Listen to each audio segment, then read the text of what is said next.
이두네가 일어서는데 딱 찔렀는데 어떻게 돼요? 복부를 통과해가 등 뒤까지 칼이 한 규빗이 50cm거든요. 여기서 여기까지 한 규빗이거든요. 45에서 50cm 되는 칼인데 얼마나 양쪽 날을 갈았는지 그냥 탁 찔렀는데 푹 들어가지고 그냥 등 뒤까지 나왔더라. 이렇게 성경이 말합니다. 20절에서 22절까지 제가 읽어드릴게요. 20절부터입니다. 에훗이 그에게 들어가니 왕은 서늘한 다락방에 홀로 앉아있는 중이라. 에훗이 이르되 내가 하나님의 명령을 받들어 왕에게 아뢰 일이 있나이다 하며 왕이 그의 좌석에서 일하느니 에훗이 왼손을 뻗쳐 그의 오른손 허벅지 위에서 칼을 빼어 왕의 몸을 찌르며 칼자루도 나를 따라 들어가서 그 끝이 등 뒤까지 나갔고 그가 칼을 그의 몸에서 빼내지 아니하였으므로 기름이 칼날에 옮겼더라. 아주 구체적으로 묘사하고 있습니다. 아무도 예상치 못한 장소에서 아무도 예상치 못한 방식으로 적국의 왕을 암살한 거예요. 이게 하나님의 지혜와 성령의 능력이 아니면 이 에훗이 그런 사람이 아니란 말이에요. 그리고 옆에 있던 그 왕의 장수들 있잖아요. 부하들, 비서실장들, 뭐 장군들, 왕이 다 물러가는 거예요. 왜냐하면 에훗이 공부를 바치고 돌아가다가 자기하고 같이 왔던 병사들과 이스라엘 사람 다 돌려보내고 나는 왕에게 할 말이 있으니까 다시 돌아오는 척 해가지고 왕에게 오니까 왕이 무슨 일이냐니까 하나님이 왕에게 전할 말이 있다고 저에게 말했습니다. 이러니까 왕이 신하들 다 물러가는 거예요. 그 정도로 평소에 에훗을 뭐 중요한 인물이나 경계하지 않았던 거예요. 왜냐하면 뭐 오른손에 장애가 있으니까 전투를 그냥 있잖아요. 이 에글론은 덩치 큰 왕이니까 뭐 그냥 한 손으로 때려도 그냥 잡겠다 이런 생각했겠죠. 그래서 완전히 방심했을 때 앉아서 오른쪽 허벅지 안에 들어있던 칼을 빼서 그러니까 이 왼손잡이니까 가능한 거죠. 왼손으로 얼마나 이 칼을 잘 썼는지 딱 찌르니까 어떻게 돼요? 일어선 그 왕이 하나님 말씀입니다 하니까 그래도 예의를 갖추려고 일어서는데 딱 찌르니까 그 무게가 몸무게하고 이 칼에 올라가는 거가 탁 마주치니까 결국은 뚫고 나가버렸어요. 즉사합니다. 즉사. 그래가지고 칼을 빼내지도 않고 그냥 왜 빼내버리면 또 이게 뭐 시간도 걸리고 막 이럴 수 있으니까 도망가야 되잖아요. 그래서 도망갈 시간을 벌기 위해서 안에서 문을 잠궈놔요. 그 성경에 보면 왕이 서늘한 다락에서 발을 가리고 있었다. 이 발을 가린단 말이 왕이 용변을 볼 때 왕이 뭐 용변을 봅니다. 이 말 하기가 그렇잖아요. 그래서 발을 가린다는 게 잘 때 아니면은 화장실을 갔을 때 왕이 그 쓰는 말이 왕의 발을 가렸다. 그래서 안에서 문을 있기 때문에 밖에 병사들이 전혀 왕이 죽었다는 생각을 하지도 못하고 왕이 오늘따라 잘 안 되는 것 같다. 변비가 있나 잘 안 되는 것 같다. 굉장히 오랜 시간을 그 안에 있구나. 이러다가 나중에 열어보거든요. 근데 왕이 이미 죽어 있어요. 그 자기들도 막 도망가야 되겠다. 이렇게 하는 것이죠. 그래서 여러분 악인이 형통하는 걸 부러워할 필요가 없어요. 에글론은 잠시 하나님이 이스라엘을 압제하기 위해서 세워놓은 몽둥이에 불과합니다. 그래 그 심판의 시간이 끝나면 악인을 그냥 몽둥이 부러뜨리듯이 하나님이 탁 심판해버리거든요. 그래서 악인의 형통을 부러워하지 말라고 성경은 말씀하고 있습니다. 그래서 암살하고 나서 어떻게 돼요?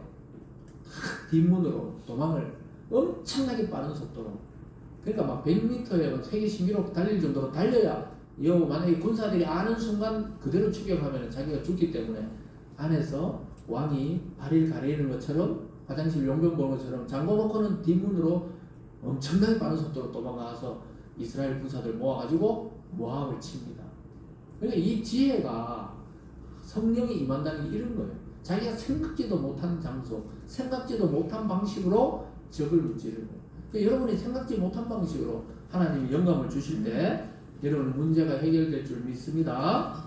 25절과 26절에 보면 이렇게 말합니다. 그들이 오래 기다리고 왕이 다락문을 열지 아니하는지라 열쇠를 가지고 열어본즉 그들의 군주가 이미 땅에 엎드려 죽었더라.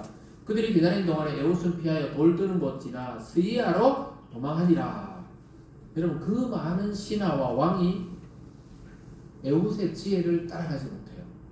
그 평소에도 뭐 늘 공을 바쳤으니까. 근데 오늘따라 다시 그러고 뭐 다른 군사도 아무도 안 데려왔으니까 의심하지 않고 왕하고 독대하게 만들었어요. 근데 거기에 하나님의 지혜가 있었던 거죠. 그 약한 자가 강한 자를 쓰러뜨리는 장면을 오늘 보여주고 있습니다. 그래서 여러분 꼭 우리가 아마 세상에 잘 나가고 힘이 있고 권력이 있고 이럴 필요가 없어요. 권력은 다른 권력에 의해서 박살이 나게 되어 있습니다. 불과 몇 개월 전에 우리나라를 통치하던 분이 어제 뭐 잠깐 애기들 병원을 갔을 때 이거 뉴스에 보니까 나그 생각 들더라. 혼자 이 생각했어요. 야, 불과 몇 개월 전에 저분이 조금만 참고 있어서도 아직 대통령일 건데 희한하다 참 이런 생각하면서 지금 벌써 바뀌어가 다른 사람이 또 왔다 갔다 대통령이라고 왔다 갔다 하고 참 아무것도 아니다 허탈하다 허탈해 허무한 세상인데 이런 생각을 하면서 이 권력은 또 다른 권력에 의해서 막살이 나거든요. 원래 그래요. 옛날에 우리나라도 그렇고 이스라엘도 북이스라엘 보면 계속 반역에 의해서 권력이 또 다른 왕조에 의해서 무너지고 이러듯이 앞으로 인간 세상이 계속 그래 갑니다. 그러나 하나님이 세우시고 일하게 하는 사람들은 망하지 않습니다. 에훗이 달아날 시간이 충분히 있었어요.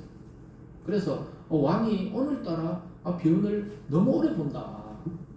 야 원래 이게 이러니까 변비가 있겠지. 얘가 안 열어봐. 함부로 열어볼 수 없잖아요. 그걸 기다리다 이거 뭔가 이상하다고 열쇠를 가지고 찾아와가지고 다시 밖에서 열어 들어가 보니까 이미 죽어 있는 거예요. 엄청나게 놀랬겠죠.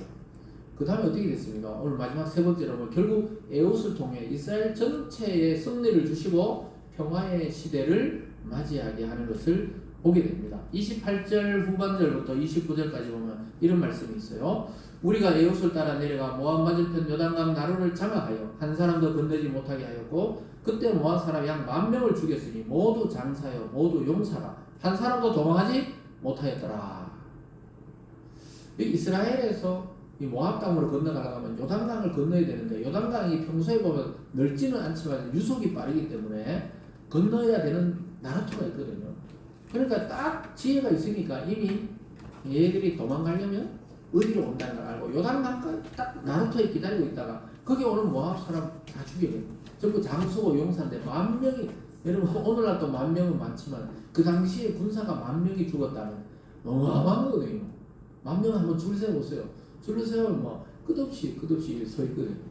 거기서 다 죽였다는 거예요. 얼마나 큰 승리를 했는지 아시겠죠? 이 왼손잡이, 이 장애를 가진 사사 에훗이 하나님의 영에 이끌려서 했던 일이 뭡니까? 왕을 하나 죽이고 이스라엘 백성 보고 내가 왕을 죽였으니 이제 다 모여라 군인들은. 그러니까 이스라엘도 모압 18년 동안 이렇게 막 주눅들어 있다가 힘을 왕이 죽었다고 일어나자니까 쫙 모여가지고 한꺼번에 모압을 쳤습니다. 그러니까 어떻게 돼요? 30절을 함께 읽어보겠습니다. 30절 말씀을 함께 읽겠습니다. 시작. 그날에 모압이 이스라엘 소에 굴복하며 그 땅이 80년 동안 평온하였더라. 여러분 이 장애를 가진 사사 사회적으로 늘 소외받던 약자였던 이 장수 에훗에 의해서 이스라엘이 80년 동안 온니엘에 의해서 40년인데 이 약자 에훗을 통해 오히려 더 긴 시간 80년간 평화를 유지하게 됩니다. 우리나라가 지금 70년 넘게 제가 평화를 유지하고 있다 자꾸 이야기하잖아요. 이게 우연이 아니에요. 하나님이 보호하지 않으면 우리는 금방 전쟁에 나가나 망할 나라예요. 그 애국가를 그래서 잘 만들었던 것 같아요. 하나님이 보호하사 우리나라 만세. 그러니까 하나님이 보호하지 않으면 정말로 위험한 위치고 또 남북 간에 이 대결을 하고 있고 또 일본이나 중국이 있고 러시아가 있고 이 참 예나 지금이나 우리가 정신 차리고 보니까 우리가 강한 나라가 아닌데 하나님이 강하게 하셨고 우리가 부자 나라가 아닌데 부자가 되게 했고 지금 뭐 세계 최초 문화는 진짜 제일 앞서가잖아요. BTS 보려고 난리예요. 여러분 대전에 있는 그 빵 하나 먹으려고 막 일본이 지금 난리라요. 일본에서 막 관광 와가지고 우리는 가보면 좀 고로케 튀겨놓은 거거든요. 대전 가니까 누가 먹어보라고 주는데 고로케 그냥 튀겨놓은 건데 무슨 빵집 있잖아요. 대전역에도 있는데 그거 먹으러 그냥 오는 거. 그러니까 우리나라 음식 문화 또는 뭐 이거 한류 이게 보통 일이 아니거든요. 참 신기한 거예요. 여러분 이게 우연이 아니라는 거예요.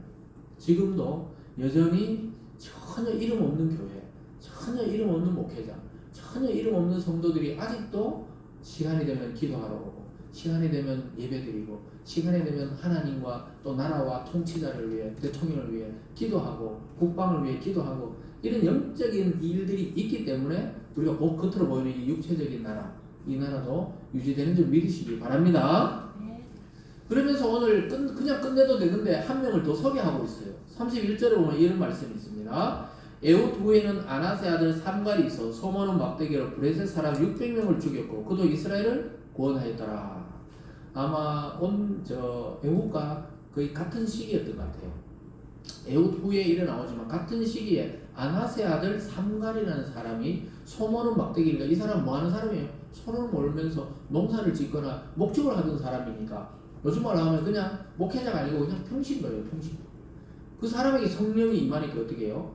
블레셋은 철기 문화거든요. 칼도 있고 창도 있고 병거도 있는 나라인데 그 나라 군사들이 쳐들어왔는데 소모는 막대기 가지고 어떻게 했다고요? 600명을 때려 죽였다. 이게 엄청난 일이죠. 나중에 삼손은 나귀 턱뼈로 1000명을 블레셋 사람을 또 때려 죽이거든요. 그 블레셋과 이스라엘은 영원히 적이에요. 영원히. 블레셋.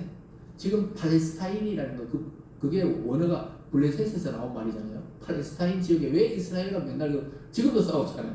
이때부터 싸우고 이때도. 왜냐면 우리 땅인데 왜 이스라엘이 갑자기 왜 너 하나님 줬다고 차지했느냐. 그 이스라엘은 전쟁에서 우리가 차지했지 않냐. 지금 막 싸우듯이. 웬만하면 칼에 맞아 죽으면 명예롭게 죽지. 소모는 막대기로 쳐맞아가지고 지금 블레셋 병사 600명이나 죽었단 말이에요. 무슨 말을 합니까? 장애인 사사 에훗이나 농부였던 삼갈이나 아주 평범한 사람, 약한 사람, 소외된 사람을 들어서 하나님이 강한 자들을 쳐서 높이시는 그 방식이 왜 그렇습니까? 하나님 자신을 드러내기 위한 방식입니다. 지금도 마찬가지입니다.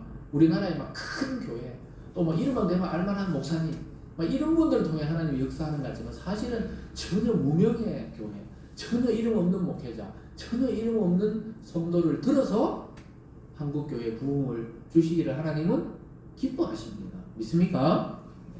그래서 우리 교회도 존재하는 이유가 있는 거예요.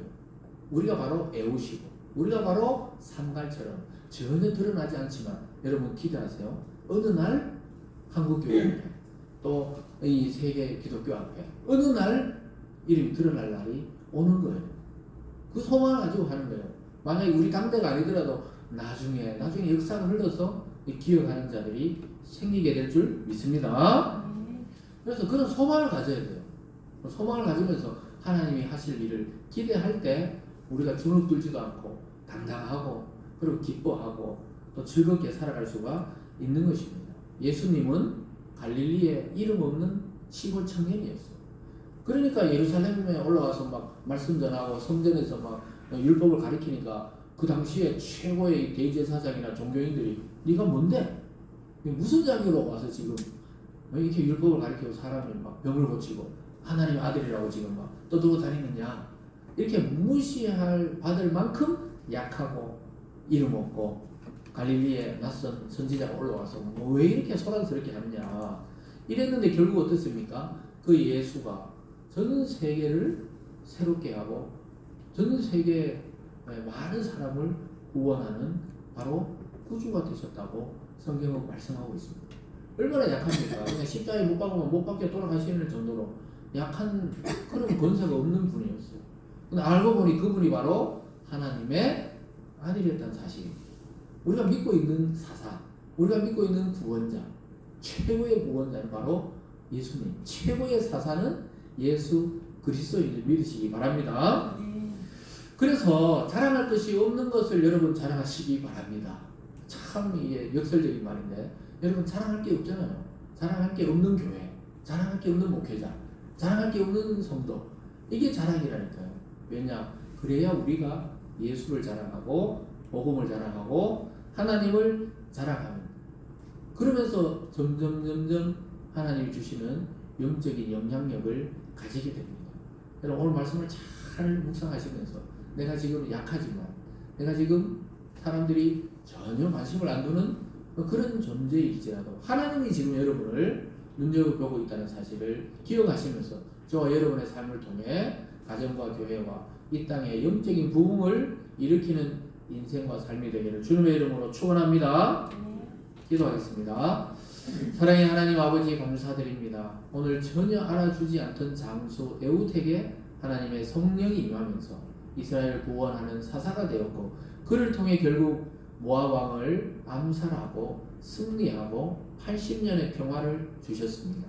하나님 아버지, 우리가 아직까지 세상에 드러나지 않고 또 우리가 연약하고 약한 존재일지라도 하나님은 우리를 기뻐하시며 또 우리를 통해 큰 일을 행하기를 즐겨하신다는 사실을 깨닫는 모든 성도들 될 수 있도록 축복하여 주시옵소서. 감사드리며 예수님 이름으로 기도드리옵나이다. 아멘. 우리 다 같이 찬송가 435장을 하시면서